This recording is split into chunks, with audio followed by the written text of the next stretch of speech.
Good morning. SP Satya was in the news recently after it sold 8 parcels of land in Tebrau, Johor to Scientex. Kenanga Research upgraded the stock from market perform to outperform and hiked its target price from 94 cent to 1 ringgit 19. SP Satya ended trading yesterday at 1 ringgit and 7 cent.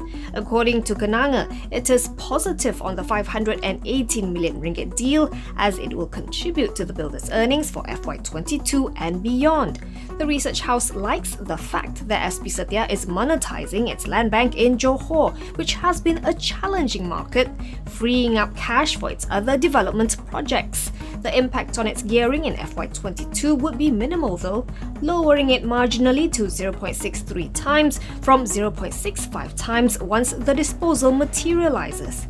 As for the disposal price, Kenanga says it is decent at 12 ringgit to 13 ringgit per square foot, given that most transactions of agricultural land in Johor range from 8 ringgit 50 to 15 ringgit per square foot.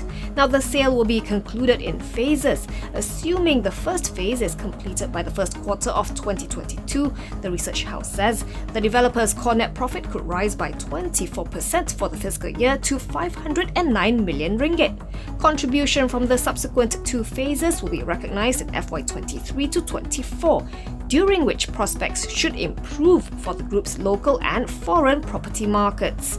For now, Kenanga says SP Satya expects flattish sales of 3.8 billion ringgit in FY21, and the research house says it does not discount the possibility of additional land sales in the near term.